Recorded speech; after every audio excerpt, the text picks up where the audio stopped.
Hello दोस्तों, मेरा नाम है जितेंद्र शर्मा। इस वाले वीडियो में मैं आपको फिनलैंड के शेंगेन टूरिस्ट वीज़ा के लिए जो पूरा एप्लीकेशन प्रोसीजर है वो बताने वाला हूँ। कौन कौन से डॉक्यूमेंट इस प्रोसेस में आपको रेडी करने हैं और कैसे करने हैं, किन बातों का आपको ध्यान रखना है जिससे कि कोई भी गलती ना हो, ये सारी क्लैरिटी आपको मिलेगी। आप इस वीडियो को एंड तक देखना, काफ़ी हेल्प होगी। बाकी अगर आपको मुझसे शेंगेन वीज़ा की अपनी फ़ाइल रेडी करानी हो तो उसके लिए आप मुझे कॉल कर सकते हैं। मेरा फ़ोन नंबर मैं इस वीडियो के डिस्क्रिप्शन में दे के रखूँगा। मेरे through record number of Schengen visas आए हैं लोगों के जिनकी मैंने फाइल्स रेडी की हैं, उन्हें आप चेक कर सकते हैं मेरे इस यूट्यूब चैनल के कम्युनिटी सेक्शन में या मेरे इंस्टाग्राम पेज पर। Let's begin. फिनलैंड की वीज़ा एप्लीकेशन प्रोसेस शुरू करने से पहले आपको कुछ बातों का ध्यान रखना है। सबसे पहले आपका मैक्सिमम स्टे ड्यूरेशन फिनलैंड में होना चाहिए। देखिए, एक शेंगेन वीज़ा लेकर ऐसा नहीं कि आप खाली फिनलैंड ही घूम सकते हैं। आप फिनलैंड के साथ साथ टोटल 29 शेंगेन कंट्रीज़ जो यूरोप में हैं उनमें ट्रैवल कर सकते हैं। तो जो ट्रैवल आइटनरी आप दिखाने वाले हैं उसमें मैक्सिमम स्टे ड्यूरेशन फिनलैंड के हिस्से में आनी चाहिए। किसी भी कंट्री का स्टे फिनलैंड से लॉन्गर ना हो। दूसरा, जो आपकी इंटेंडेड ट्रैवल डेट है, जिस डेट का आपने प्लान करा है कि मैं आइटनरी में ये दिखाऊंगा कि मैं इस डेट को वापस आ रहा हूँ, उस डेट के बाद भी कम से कम 3 महीने के लिए आपका पासपोर्ट वैलिड होना चाहिए। तो उसके बाद ही आप आगे बढ़ें। उसके बाद आपको VFS फिनलैंड की वेबसाइट पर जाकर अपना जो अपॉइंटमेंट है उसे बुक कर देना है, अपने पसंद के सिटी में, अपने पसंद की डेट और टाइम पर। इसके बाद आपको एक ट्रैवल प्लान लिखना है। मैं ट्रैवल आइटनरी की बात नहीं कर रहा, वो तो बहुत डिटेल्ड ट्रैवल डॉक्यूमेंट होता है जो आपको बाद में तैयार करना है। मैं अभी ट्रैवल प्लान लिखने की कह रहा हूँ। मतलब आपको बस अपने मन में सोचना है कि मैं इन जगहों पे घूमने जाऊँगा, इतने इतने दिन यहाँ पे रुकूँगा। उन जगहों को चुनना जिनकी टूरिज़्म इंपॉर्टेंस हो, और किसी भी जगह पे ना तो बहुत ही ज़्यादा टाइम देना और ना बहुत कम टाइम देना। सब कुछ जेन्युइन रखना अपना ट्रैवल प्लान, क्योंकि उसी के हिसाब से बुकिंग्स होंगी। तो ट्रैवल प्लान मन में सोचने के बाद या किसी रफ पेपर पे लिखने के बाद अब आपको सबसे पहले बुकिंग्स करानी है। पहले आते हैं होटल बुकिंग्स पे। आप booking.com, अगोडा या ऐसी किसी भी ऐप से बुकिंग करा सकते हैं जहां पे confirmed but not paid booking होती है। पेड प्रॉपर्टी वाली बुकिंग चलेंगी। इतने लोगों के वीज़ा आ रहे हैं, कोई दिक्कत की बात नहीं है। कोई भी कहे कि पेड बुकिंग चाहिए फ़्लाइट की या होटल की, बिल्कुल एंटरटेन मत करना, आप इनसे बेधड़क कराइए। फिर इसके बाद आता है फ़्लाइट बुकिंग। वैसे तो आप चाहें पेड फ़्लाइट भी करा सकते हैं, लेकिन शेंगेन वीज़ा एप्लीकेशन तो वैसे ही एक रिस्की काम है। ऐसा तो है नहीं कि सभी का ही वीज़ा आता है। जिन लोगों के वीज़ा नहीं आते उनका काफ़ी फाइनेंशियल लॉस होता है। तो ज़्यादा प्रैग्मेटिक ये है कि आप डमी फ़्लाइट कराइए। बहुत सारी वेबसाइट्स हैं, उनसे आप बुकिंग करा सकते हैं जो आपको रिलायबल लगे। ये देख लेना कि अगर जो PNR नंबर होता है जो आपकी डमी फ़्लाइट आएगी, जब आप एयरलाइन की वेबसाइट पर एंटर करेंगे तो वो PNR नंबर वैलिड होना चाहिए। एक और बात का ध्यान रखना है कि बहुत पहले डमी फ़्लाइट बुक करा के मत रखना, क्योंकि बहुत ही थोड़े टाइम के लिए ये डमी फ़्लाइट्स वैलिड होती हैं। तो अपॉइंटमेंट की डेट से 2-3 दिन पहले ही आपको डमी फ़्लाइट बुक करानी चाहिए। तीसरा, आपको शेंगेन ट्रैवल इंश्योरेंस कराना है। बहुत सारी कंपनियां आएंगी, मुझे तो सारी अनडिफरेंशिएटेड लगती हैं, सारी एक जैसी ही हैं। बाकी जो आपको अपने लिए बेटर लगे उसे चुन के आप सारी ट्रैवल डेट्स कवर करते हुए मिनिमम $50,000 पर पर्सन सम इंश्योर करते हुए कोई एक नॉमिनी की डिटेल डाल के अपनी सारी डिटेल भर के आप पे करके पॉलिसी बुक कर लीजिए, और वो जो पॉलिसी आपकी ईमेल पे आ जाएगी उसका भी प्रिंट आउट लगेगा। फिर आपको ऑनलाइन एप्लीकेशन फॉर्म भरना है। फिनलैंड वीज़ा की जो वेबसाइट है उस पर जाके आपको ये फॉर्म भरना होगा। VFS फिनलैंड टाइप करना, उसके थ्रू आप उस लिंक पे डायरेक्ट हो जाएंगे।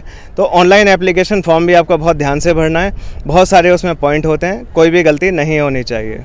इसके बाद आपको अपनी जॉब और अपने काम से रिलेटेड डॉक्यूमेंट इकट्ठे करने हैं। अगर आप जॉब करते हैं तो आपको अपनी जॉब से NOC लेना होगा सारी छुट्टियों के लिए। आपकी सारी लीव्स अप्रूव्ड होनी चाहिए पूरी ट्रैवल ड्यूरेशन के लिए। इसके अलावा आपको अपनी जॉब से लास्ट के 3 महीने की सैलरी स्लिप लेनी है, और जॉइनिंग के टाइम जो आपको एक अपॉइंटमेंट लेटर मिला था उसकी कॉपी लगेगी। फिर अगर आप सेल्फ एम्प्लॉयड हैं तो आपको अपने बिज़नेस का रजिस्ट्रेशन लगाना होगा। अगर आपने रजिस्ट्रेशन नहीं करा रखा है तो आप करा लीजिए। GST रजिस्ट्रेशन की कॉपी भी लगा सकते हैं, या फिर MSME उद्यम रजिस्ट्रेशन की भी, या ट्रेड लाइसेंस की भी, या शॉप एक्ट की भी, या महाराष्ट्र में जो गुमस्ता चलता है उसकी भी लगा सकते हैं। जो भी आपका बिज़नेस रजिस्ट्रेशन है जिससे प्रूव होता है कि आप बिज़नेस लीगली कर रहे हैं और गवर्नमेंट की नॉलेज में कर रहे हैं, उसकी रजिस्ट्रेशन की कॉपी आप लगा सकते हैं। फिर चाहे आप जॉब करते हों या आप सेल्फ एम्प्लॉयड हों, दोनों ही केसेस में आपको अपने लास्ट के 3 महीने की बैंक स्टेटमेंट की कॉपी लगानी है। और वो लास्ट 3 मंथ्स की कॉपी बहुत पहले निकाल के मत रखना, बल्कि अपॉइंटमेंट की डेट से 2-3 दिन या 4 दिन पहले ही निकालना। और उसके हर पेज पर बैंक की स्टैंप और सिग्नेचर होना चाहिए। इसके अलावा सेल्फ एम्प्लॉयड को भी और जॉब वालों को भी लास्ट के 2 साल की इनकम टैक्स की जो रिटर्न है वो लगानी है, उसकी कॉपी एक्नॉलेजमेंट की। फिर अगर आप स्कूल या कॉलेज में स्टूडेंट हैं या आपके बच्चे आपके साथ ट्रैवल कर रहे हैं और वो स्कूल या कॉलेज में स्टूडेंट हैं, तो उस केस में स्कूल या कॉलेज से एनओसी लेना होगा सारी छुट्टियों के लिए। सारी लीव्स बच्चों की भी अप्रूव्ड होनी चाहिए, जो भी स्टूडेंट है उसकी। इसके बाद अगला बहुत इंपॉर्टेंट डॉक्यूमेंट है ट्रैवल आइटनरी। अगर आपने ट्रैवल आइटनरी बहुत अच्छे से लिख दी तो आपके वीज़ा आने के चांसेस बहुत बढ़ जाएंगे, क्योंकि वीज़ा ऑफिसर के पास आती हैं बहुत एप्लीकेशन। बहुत सारे लोगों को वीज़ा शेंगेन का टूरिस्ट वीज़ा लेकर यूरोप जाना होता है और कभी भी वापस नहीं आना होता, तो उन लोगों को जाने से रोकने का काम है वीज़ा ऑफिसर का। तो अगर आप ट्रैवल आइटनरी बहुत अच्छे से दिखा रहे हैं तो इससे ये प्रूव होता है कि आपने काफ़ी रिसर्च की है, शायद आप एक जेन्युइन टूरिस्ट हों। तो उसके लिए आपको किन बातों का ध्यान रखना है? एक तो जिन सिटीज़ का आप बता रहे हो कि मैं इन सिटीज़ में या इन प्लेसेस को देखने जाऊँगा, उनकी टूरिज़्म इंपॉर्टेंस हो, कोई फर्जी के सिटीज़ ना हो।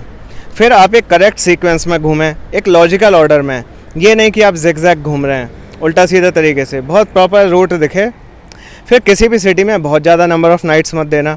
जैसे बहुत सारे लोगों ने मुझे बताया कि उन्होंने वीज़ा अप्लाई किया था या किसी से करवाया जैसे भी, और किसी सिटी में उन्होंने एग्जांपल के लिए पेरिस में 25 रात दिखा दी। अब बताओ कौन पेरिस जाके 25 रात रुकता है?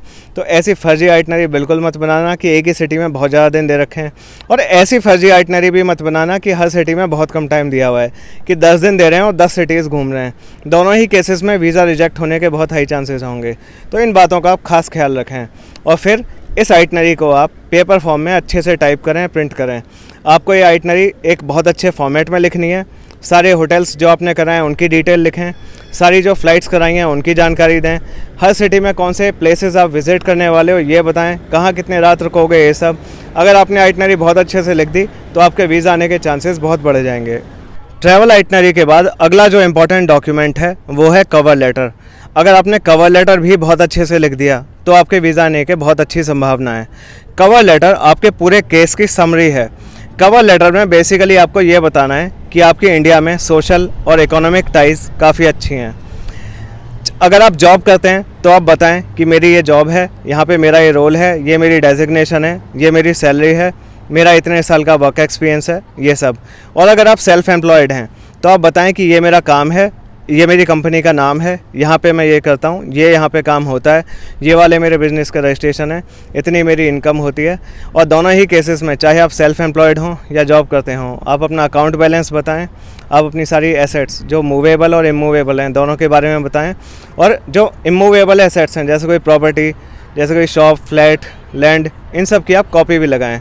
और इसके अलावा आप अपनी फैमिली के बारे में भी बताएं कि कौन कौन आपके साथ रहता है, आप जिस घर में रहते हो आपका अपना है या किराए का है, क्या क्या आपकी ऐसी वजह हैं जो आपको इंडिया वापस आने के लिए कंपेल करेंगी।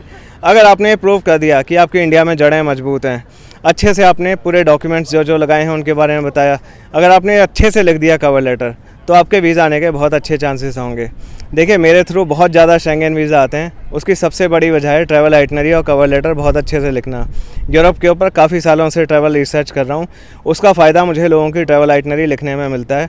इसके बाद आप अपनी फ़ोटो कराएँ पासपोर्ट साइज़ की, 3.5 into 4.5 centimetre dimension, white background और 80% एरिया में फेस आना चाहिए। फिर आपका पासपोर्ट भी ओरिजिनल में जमा होगा, पासपोर्ट के पहले और आखिरी पेज की फ़ोटोकॉपी भी लगेगी। फिर अगर आपका पास्ट में किसी अच्छे डेवलप्ड कंट्री का वीज़ा आया हुआ है तो आप उसकी फ़ोटोकॉपी भी अपनी फ़ाइल में लगा सकते हैं। अगर आप मैरिड हैं तो अपने मैरिज सर्टिफिकेट की कॉपी लगाएं।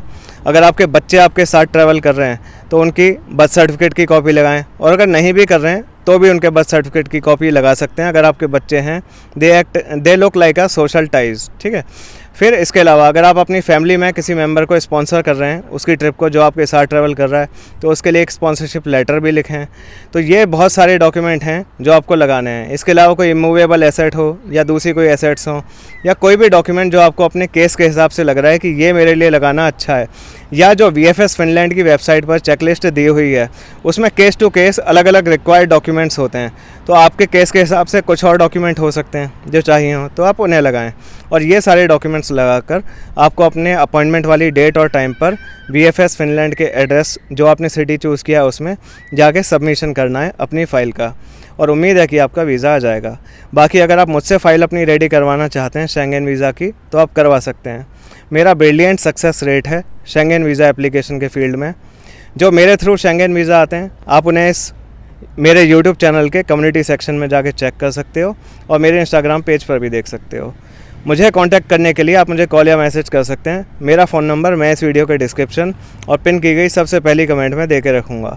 मेरा नाम जितेंद्र शर्मा है। Thanks a lot for watching this video till the end. वैसे जो ब्यूटीफुल सिटी है इसका नाम है वियना।